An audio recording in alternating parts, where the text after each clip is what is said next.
and welcome to Live at 12:45. I'm Kristen Bomas, and with me today is Dr. Bill Longstreth. Thank you for joining us. Oh, my pleasure to be here. So we are every 6 weeks going to be getting together to talk to you about health and various questions you might have about your health and natural ways to really prevent and heal various things going on in your life. So today, Bill and I are going to talk about medicinal marijuana. So if you have any questions, please post them. We'll do our best to answer, and what we do not have answers for, we'll be extremely happy to research and find the answers for those questions. So tell us a little bit about medicinal marijuana. Well, there are more questions than answers. Yeah. And unfortunately, this is because the federal government still considers marijuana to be a Legend 1 drug, meaning it has no medicinal purposes whatsoever. So even though it has a bunch of purposes, they haven't done a lot of research. So the research is just starting to come out. There's a little bit of a political loop there too, I think, which we won't get into now, but there's a little bit of a loop there. I think it's all political. Yeah, unfortunately.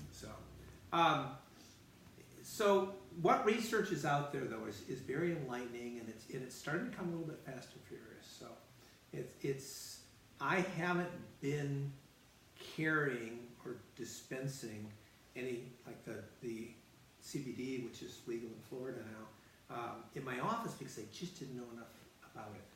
So I've been researching it. I'm getting close. One of the vitamin companies I use quite frequently just put out a hemp product. Fantastic. So that's where I'm getting actually some of my information. And I understand they're growing their own hemp? Yeah, this company grows all their own plants for all their supplements and has since the 1920s on an organic farm that's always been organic. And so, yeah, they grow their own hemp. I guess it's not very hard to grow. Yeah, but if I remember my college days, not at all. That's my only experience.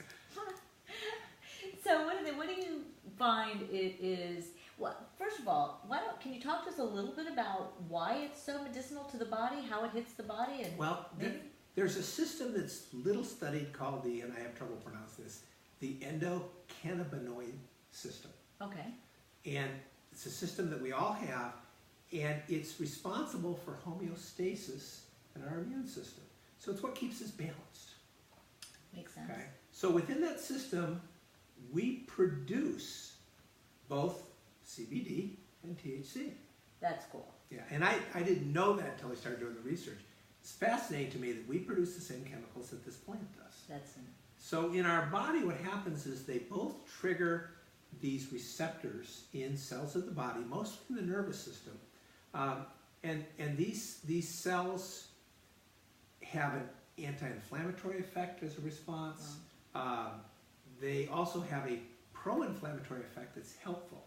So a healthy inflammation. They modulate the nervous system and really help the body just balance itself.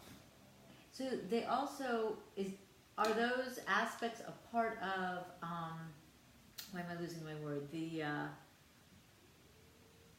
No, I think what you mentioned, something about the antioxidant levels. Oh, yeah. Is that coming from the plant itself? Well, two things about that. The first is that we make these chemicals from the antioxidant or the anti-inflammatory compounds, omega-3s and omega-6s, Okay. like fish oil and olive oil.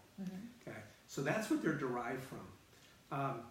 But in addition to that, they have antioxidant characteristics that a recent study said are more potent than vitamin C or vitamin E. That's very cool. Yeah, that's huge. Well, yeah, because in my own mind, it seems to make such wonderful sense that if we are healing the body while boosting the antioxidants, we're doing so much more than what we get from some of these medicines that only do one or the other.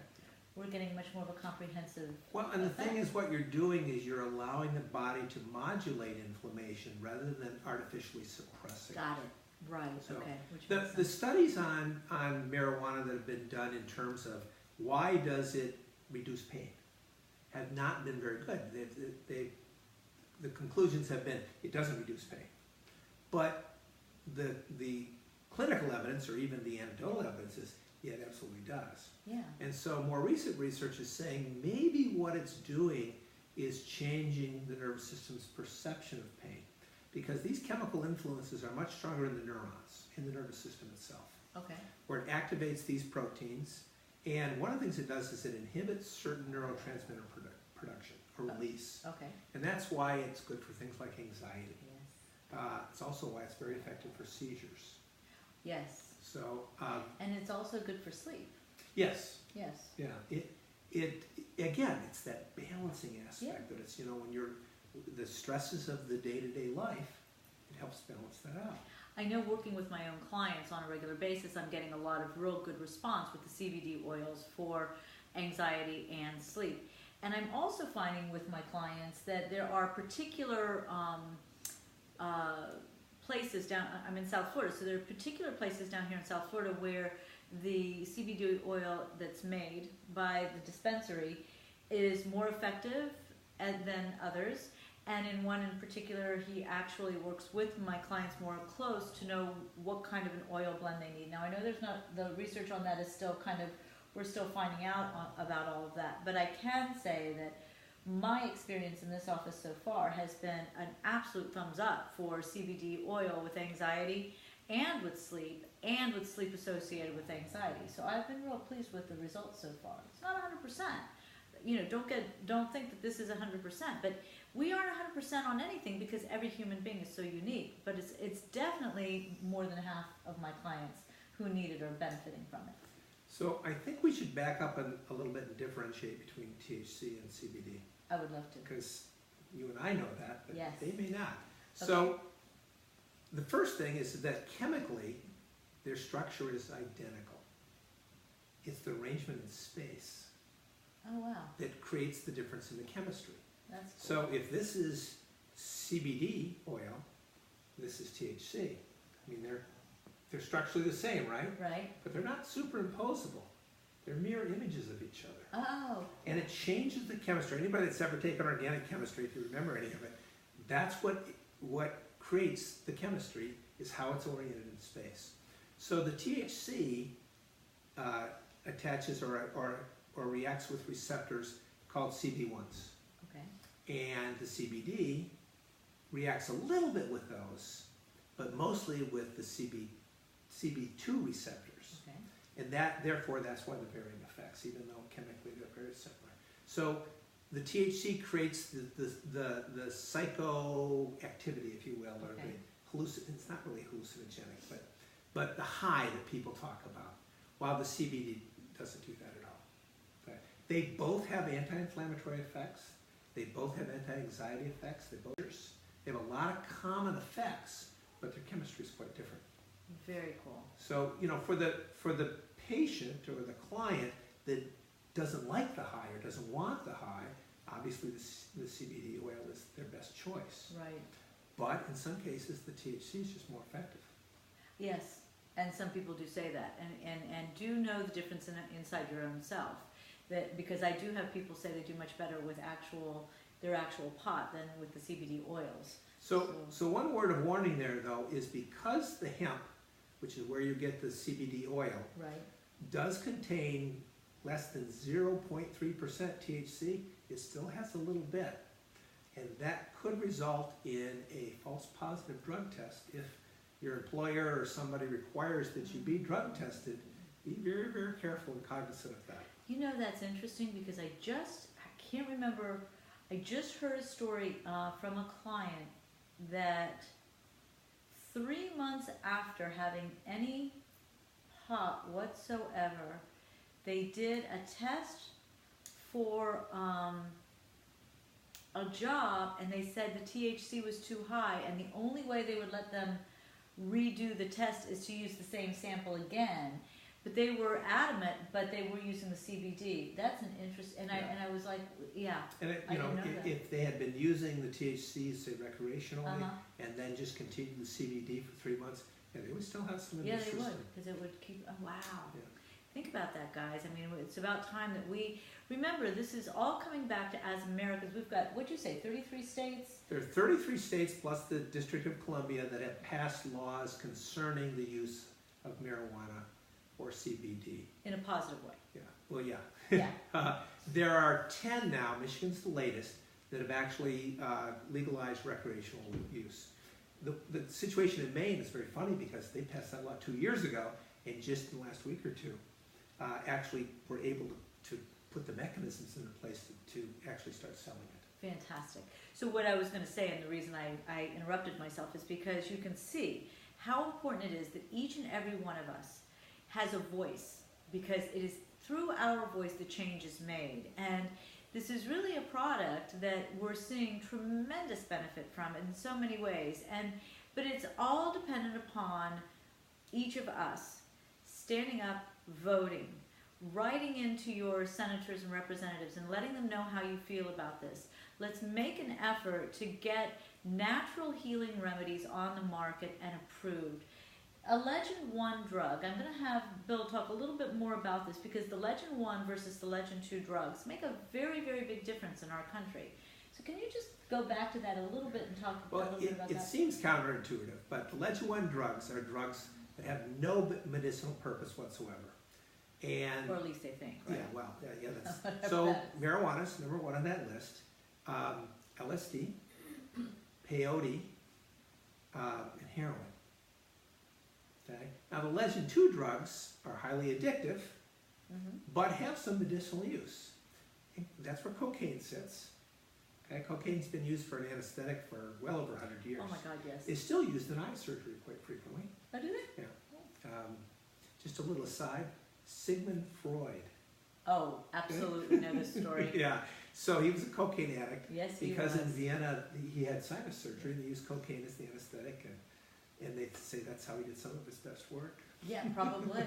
I don't know if you agree with him. Then they had to do surgery again because he blew out the nose. No, I have no idea, but yeah, so, I know. And we all know the story about Coca-Cola, that cocaine was a part of Coca-Cola. And if you look at those old ads, you'll see that they actually sold Coke based upon the medicinal value that it gave through the cocaine. So the Legend 2 drugs, though, oxycodone is a Legend 2 drug. So highly addictive, and actually is the gateway drug to heroin. Absolutely it is. Not marijuana. So that whole system needs to be revamped. Yes. And as we talk about that, I think I would feel remiss if I didn't say this on behalf of pot, marijuana, CBD oil, whatever it is that we're talking about here. It is not the gateway drug to drug use and drug addiction. And our gateway drug in this country is alcohol. And we don't want to talk about that, but I want each of you to put that whole gateway drug being pot kind of thing aside for a minute and hear what we're talking about today. There are some great medicinal characteristics that we're discussing today. And in South Florida, we have a paper down here called the South Florida Hospital News. It brings a lot of very positive information to the forefront of our healthcare workers and hospital systems down here. And the gentleman who owns that paper, Charles, has been really working hard to bring the whole positive awareness of medicinal marijuana to the surface as well. So it's nice that we're all kind of coming together on the natural side of things and the Western medicine side of things to start to find some common agreements on these natural products before we turn them into not natural products. Well, there is a new drug on the market that's based on THC, used exclusively for epilepsy. I don't know how they were able to get it through the FDA because it's a Legend 1 drug. Yeah. So I haven't been able to look at that yet. I don't know what kind of strings they pulled or whatever. They obviously had to modify it to get a patent on it. Yeah. So maybe that's how they did it. But it's interesting that that may be part of the driving force is the economics behind it. Yes. So yes. And not always all good things come from that. Correct. So that's very again, true. your point about you have to be heard. Yeah. Make your wishes known. Yes. So I hope you've learned something from today, and I hope all of you take time to. We have a question from Kay. Can somebody read that for me because I can't see that far? No. Okay. So. No, she said hello. Oh, hey, Kay. Thank you for joining us. Thank you, everyone, for joining us. It is really nice to have everyone join together today. Please feel free to use the Facebook forum to ask any questions of Bill or to me, whatever that you may have. We will do our best to get back with you with answers. And as I said at the beginning of the program, if we don't have the answers right off the cuff, we will make sure that we research them and give you the best answer that we can. Again, let's not be shy about medicinal marijuana. There are just a plethora of beautiful healing qualities for us and our dogs, I might say. Many of us know that the dogs are getting just tremendous benefit from the CBD oil as for their pain and seizures and other physical ailments. So let's think about this. Let's have a voice. Let's make sure that we push this country to take it off of the federal laws that are keeping it illegal, so that this country can start to look at the medicinal qualities of this plant, as well as some of the other plants that, of course, we all know have been giving us great healing from the beginning of time. So I thank you very much for your time. Any other words of wisdom that you'd like to say? You did a nice job covering that, yeah. I love having you come in. So Bill and I will be together again in 6 weeks. Be looking for us on Facebook Live.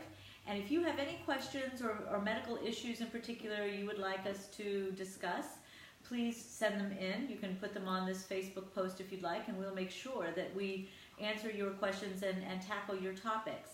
Next Monday is December, for goodness sake, and it is the beginning of Hanukkah. So 'tis the season. So we will be opening the month with a question about Hanukkah, asking, let's see, what's our question this week is, as we open with Hanukkah, and we will continue in the light of giving and creating. So what does this time of holiday mean to you? So please post your thoughts on Facebook so that when I talk on Monday, I'm answering your questions and tying you into the Facebook Live. And please remember to visit me on the YouTube channel for all of our podcasts and Kristenisms. And very important, you are going to be seeing on my website, KristenBomas.com, a 1-hour video that talks about stress, anxiety, and depression in the holiday time. And I'm hopefully giving you 3 or more wonderful little keys of what you can use and family and friends can use to help you make it through the holiday if you struggle with stress, anxiety, or depression in any way at this time. So I want to thank you so very much for joining us today. I want to thank you, Bill, again. Thanks for inviting me. I have a great time with you. This is great. We'll do it again in 6 weeks. In the meantime, have a fantastic weekend. See you Monday.